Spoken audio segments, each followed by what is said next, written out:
건강을 챙기려면 신선한 과일을 많이 드시라는 말씀 많이 들어보셨죠? 하지만 소음인은 절대로 많이 드시면 안 됩니다. 소음인에게 이 과일들은 약이 아닌 독이 되기 때문입니다. 안녕하세요. 한약의 소리 한의학 박사 김조영입니다. 과일은 자연식품이잖아요. 그냥 적당히 다 먹으면 다 좋은 거 아닌가요? 물론 과일, 채소 모두 자연식품이고요. 골고루 드시면 몸에 좋습니다. 하지만 과일에도 약성이 있는 것 아시나요? 과일에도 차고 덥고가 있습니다. 소음인에게는 찬 성질의 음식이 잘 맞지 않습니다. 그렇기에 찬 과일을 가리고 따뜻한 과일을 많이 드시는 것이 건강에 더 이롭습니다. 소음인이 피하면 좋은 성질이 찬 과일과 채소로는 수박, 참외, 메론, 키위, 포도 등이 있습니다. 먼저 수박에 대해서 알려드리겠습니다. 여름철 땀을 뻘뻘 흘리면 가장 먼저 생각나는 과일, 채소가 수박이실 겁니다. 수박은 한의학에서 서양오이라는 뜻의 서과 또는 찬 과일이라는 뜻의 한과라고 부릅니다. 동의보감에 수박은 성질이 차고 맛이 달고 독이 없고 갈증과 열독을 없애는 효과가 있다고 나와 있습니다.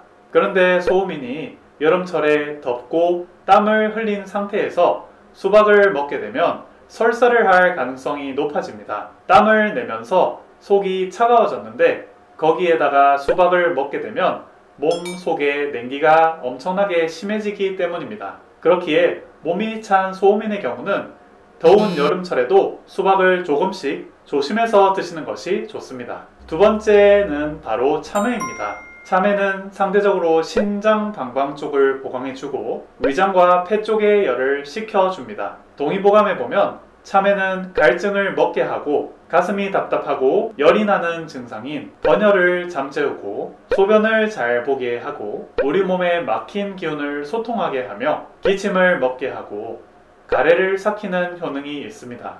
앞에서 말씀드렸듯이 참외는 찬 과일에 속하죠. 그렇기에 소음인에게는 배탈과 속쓰림을 일으킬 수 있습니다. 그렇다면 이러한 참외나 수박은 아예 먹으면 안 될까요? 하지만 과하게 드시지만 않으면 크게 문제되지 않습니다. 그리고 찬 과일을 드신 만큼 따뜻한 물을 드시고 배를 따뜻하게 감싸시면 역시 문제가 되지 않습니다. 그리고 곧 설명드릴 소음인에게 잘 맞는 과일과 채소를 많이 드시면 됩니다. 소음인에게 잘 맞는 과일, 채소는 기본적으로 따뜻한 성질입니다. 사과, 복숭아, 대추, 레몬, 오렌지, 귤, 토마토 등이 있습니다. 그 중에서 첫 번째 음식 사과부터 알아보겠습니다.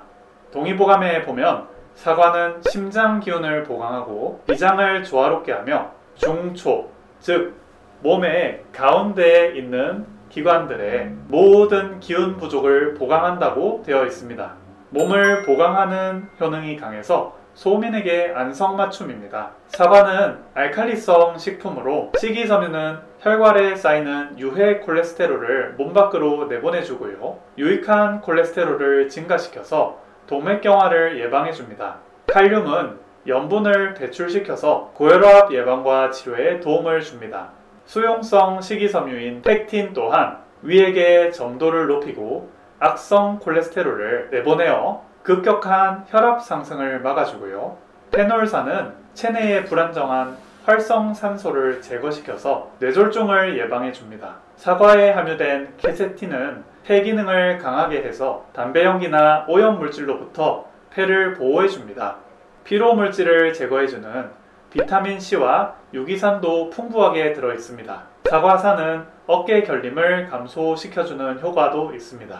두 번째 과일은 복숭아입니다. 복숭아씨는 한의학에서 도인이라고 부르며 어혈을 풀어주고 대변이 잘 나오게 하는 약재로 오랫동안 한의학에서 사용되어 왔습니다. 소음인은 심장 기능이 떨어져서 피가 정체되고 어혈이 생기기 쉬운 체질입니다. 이럴 때 복숭아씨가 많은 도움이 됩니다. 뿐만 아니라 복숭아 자체도 체내에 흡수가 빠른 각종 당류와 비타민과 무기질이 풍부하여 피로회복에도 많은 도움이 됩니다. 복숭아에 있는 펙틴 성분은 장에 좋아서 변비에도 도움이 되고 피부도 좋게 합니다. 복숭아에도 칼륨이 풍부해서 혈압을 낮춰주는 효능이 있습니다. 그리고 혈당을 올리는 속도가 과일 중에서도 상당히 낮은 편이기 때문에 당뇨병을 예방하는 차원에서 드시기에도 좋습니다. 다만 복숭아 섭취 시에 주의사항이 있습니다. 장어와 복숭아는 궁합이 잘 맞지 않습니다. 같이 먹을 경우 설사를 할 수 있으니 장어를 드실 때는 복숭아는 피해 주시면 좋습니다. 세 번째는 대추입니다. 가을철 생각하면 제일 먼저 생각나는 과일이 대추입니다. 대추 역시 익으면 빨갛고 달달하죠. 역시 오랜 세월 한약재로 사용되어 왔습니다. 동의보감에도 대추는 속을 편안하게 하고 비장을 보강하며 오장을 보호하고 십이경맥을 도와주며 진액을 더해주고 눈, 코, 귀, 입, 항문, 생식기가 잘 통하게 하고 의지를 강하게 하고 여러가지 약을 조화시킨다고 되어 있습니다. 대추는 신경을 이완시키는 성분이 많아서 불면증에도 도움이 됩니다. 대추에 함유된 시토스타놀 성분은 혈관 건강에 매우 좋습니다. 혈중 콜레스테롤을 낮춰주고 혈압도 낮춰줍니다. 트리테르페노이드 성분은 항염, 항균 작용에 특히 관절염과 류마티즘에도 도움이 많이 됩니다. 항산화 성분도 많고 비타민C도 풍부해서 감기 예방에도 도움이 되고요. 따뜻한 성질 덕에 달여 먹으면 냉증 치료에도 도움이 됩니다. 생으로 먹는 것도 좋지만 말린 것을 먹거나 달여 먹는 것이 더 효과적입니다.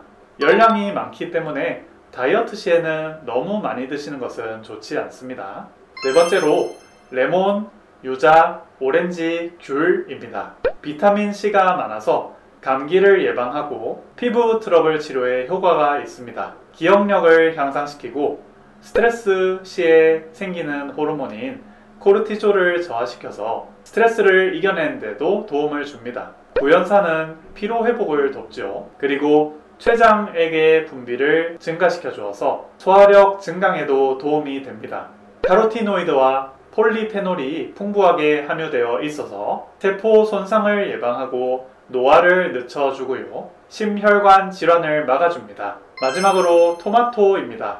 토마토 한 개에 하루 섭취해야 되는 비타민C 권장량의 절반 이상이 들어있습니다. 그리고 토마토에는 라이코펜과 베타카로틴 등 항산화 물질이 많이 들어있습니다. 특히 라이코펜이라는 성분은 심장 기능 강화에 좋고 전립선암, 유방암, 폐암 예방에도 효과가 있습니다. 심장 기능을 강화시키기에 몸을 따뜻하게 해줍니다.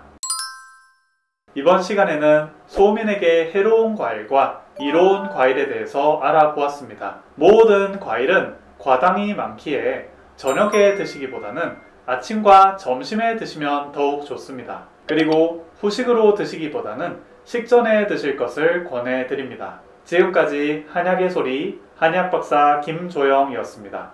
고맙습니다.